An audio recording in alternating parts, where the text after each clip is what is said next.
Welcome sa Tagalog Horoscope, ang iyong gabay sa pang-araw-araw na buhay. Dito, hatid namin ang iyong horoscope araw-araw. Alamin kung ano ang naghihintay para sa iyo sa pag-ibig, trabaho, kalusugan, at swerte. Samahan kami para mas maunawaan mo ang mensahe ng universo para sa iyong araw. Huwag kalimutang mag-subscribe, i-like ang aming mga video, at i-share sa iyong mga kaibigan. Simulan natin ang araw ng may inspirasyon mula sa mga bituin.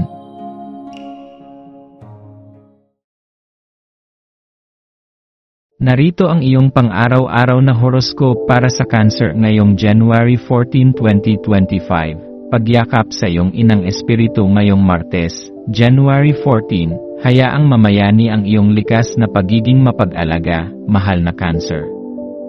Ang iyong matibay na hangaring pangalagaan at protektahan ang mga mahal mo sa buhay ay mas magliliwanag ngayong araw. Ang bawat hakbang na iyong gagawin, maging maliit o malaki, ay may kakayahang magbigay ng init at katiyakan sa iba. Yakapin ang pagkakataong ito upang ipakita ang iyong malasakit, sapagkat ito ang magdadala ng kaginhawaan, hindi lamang sa iba kundi pati na rin sa iyong sarili. Ang iyong puso ay isang ilaw sa mga tao sa paligid mo, kaya't hayaang sumiklab ito ng buong ningning.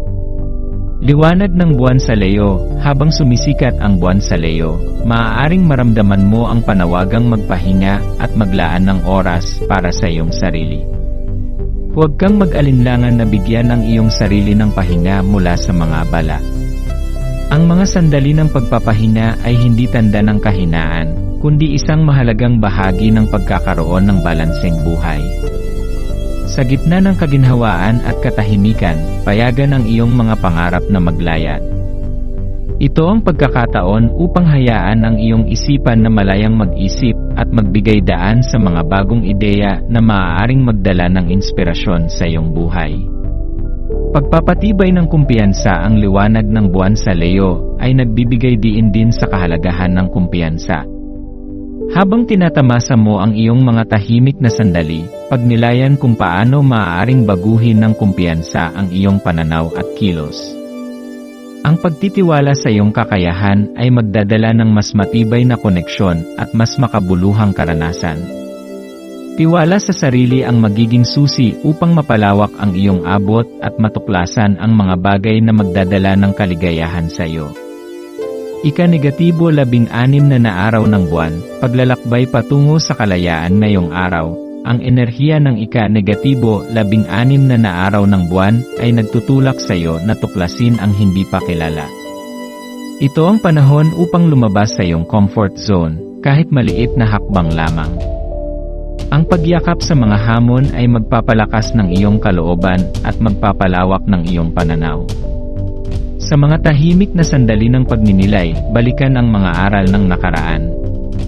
Yakapin ang mga ito ng walang pagsisisi at hayaang mawala ang anumang sakit na humahadlang sa iyong pag-usad.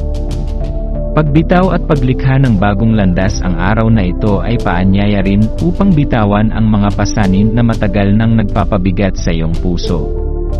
Sa pamamagitan ng pagbitaw, magkakaroon ka ng puwang upang makatuklas ng mga bagong landas na puno ng pag-asa at posibilidad.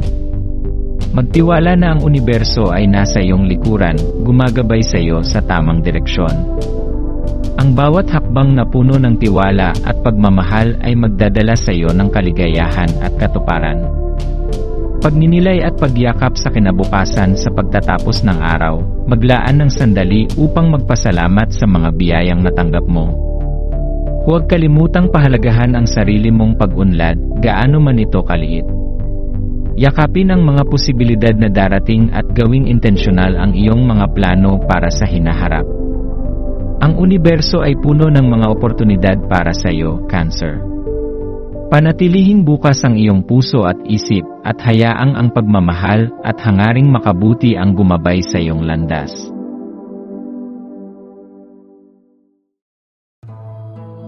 Maraming salamat sa panonood ng iyong horoscope ngayon araw. Naway gabayan ka ng mga bituin sa iyong landas. Huwag kalimutang mag-like, share, at subscribe para sa iba pang cosmic na kaalaman. Hanggang sa muli, manatiling konektado sa universo.